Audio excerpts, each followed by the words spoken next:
ஆச்சி கொழுக்கட்டை மாவு வந்தாச்சு. ஆச்சி கொழுக்கட்டை மாவிற்கு கொழுக்கட்டை அச்சை கேட்டு வாங்குங்கள். இந்தியன் சினிமாவில் சூப்பர் ஸ்டார் ரஜினிகாந்த் பற்றி நமக்கு தெரியாத விஷயமே இல்லை. அவரோட மாஸ், ஸ்டைல், பாக்ஸ் ஆஃபீஸ் ரெக்கார்ட்னு எல்லாமே பேசியிருக்கோம். ஆனால் அவரோட ஹியூமனிட்டி பற்றி பேசினா அது வேற லெவலில். ரீசெண்டாக டைரக்டர் அஸ்வத் மாரிமுத்து அவர் கொடுத்த ஒரு பேட்டியில் அவர் ரஜினிகாந்தை பற்றி சொன்ன அந்த விஷயம் தான் இப்போ சோஷியல் மீடியாவில் ட்ரெண்ட். நான் எப்போல்லாம் சூப்பர் ஸ்டாரை பார்க்க போகிறனோ அப்போல்லாம் அவர் எழுந்து நிற்பார் அப்படின்னு டைரக்டர் அஸ்வத் மாரிமுத்து சொல்லியிருக்காரு. இந்தியாவே கொண்டாடுற ஒரு சூப்பர் ஸ்டார் ஒரு யங் டைரக்டருக்கு கொடுக்குற இந்த ரெஸ்பெக்ட் இருக்குல்ல, அது ஏனோ தானோன்னு வந்ததில்லை. அதுக்கு பின்னாடி ஒரு அழகான காரணம் இருக்குது. அதை தான் இந்த வீடியோவில் டீட்டெயிலாக பார்க்க போகிறோம். அஸ்வத் மாரிமுத்து ஜீரோலேருந்து வந்த ஒரு டைரக்டர். ஓமை கடவுளே, டிராகன்னு அடுத்தடுத்து ஹிட் கொடுத்து இப்போது ரஜினி சார் வச்சு படம் பண்ணுற அளவுக்கு வளர்ந்துருக்காரு.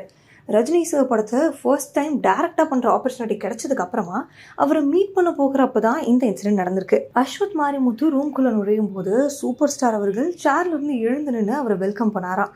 முதல் தடவை நடக்கும்பொழுது இதை பார்த்து அஸ்வத் மாரிமுத்து பயந்துட்டாராம். ஐயோ சார், நீங்கள் ஏன் எழுந்துக்கிறீங்க, நான் ரொம்ப சின்ன பையன், நீங்கள் உட்காருங்க அப்படின்னு சொல்லியிருக்காரு. அதுக்கு ரஜினிகாந்த் ஒரு ஸ்மைலோட சொன்ன ரிப்ளை என்ன தெரியுமா? நான் உங்கள் வயசுக்கு மரியாதை தரலை, நான் எழுந்து நின்னது உங்ககிட்ட இருக்க அந்த கலைக்காக. ஒரு கதை ஆசிரியருக்கு, டேரக்டருக்கு நான் தர மரியாதை இது அப்படின்னு சொல்லியிருக்காரு. இதை இமேஜின் பண்ணி பாருங்களேன். இந்த டிக்கெட்ஸ் கணக்காக சினிமாவில் யாராலையும் அழிக்க முடியாத ஒரு கிங்காக இருக்க இந்த மனுஷன் டக்குன்னு முன்னாடி நிற்கிற ஒரு யங் டேலண்ட்டோட அறிவுக்கும் ஹார்ட்டுக்கும் எவ்வளோ ரெஸ்பெக்ட் தராருல. இப்போ இருக்க ஜென்ரேஷனில் ஈகோ இல்லாமல் இருக்கிறதே பெரிய விஷயம். ஆனால் ரஜினி சார் 70s ஸ்டார்ட் பண்ணி இன்னைக்கு வரைக்குமே பீக்கில் இருந்தாலும் தன்னோட ஸ்க்ரீன் ஸ்பேஸ் மட்டும் இல்லாமல் சினிமாவை உருவாக்குற டேரக்டர்ஸ் அண்ட் ரைட்டர்ஸை கூட மேலே கொண்டு வரணும் அப்படிங்கிறது தான் அவரோட கிரேட்டஸ்ட் குவாலிட்டி. நெல்சனாக இருக்கலாம், லோகேஷ் கனகராஜா இருக்கலாம், இல்லை இப்போ அஸ்வத் மாரிமுத்தா இருக்கலாம். யங் மைண்ட்ஸ் மேலே அவர் வைக்கிற நம்பிக்கை, அவங்களுக்கு கொடுக்குற ஸ்பேஸ் தான் அவரை இன்னும் சூப்பர் ஸ்டாராக வச்சுருக்கு. அவருக்கு நிறைய ஃபேன்ஸ் இருக்காங்க அப்படிங்கிறத தாண்டி இந்த மரியாதை தான் அவர் ரியல் சூப்பர் ஸ்டாராக ஆக்குது. ஸோ இந்த இன்சிடென்ட் நமக்கு சொல்லித்தர பெரிய லெசன் என்ன தெரியுமா?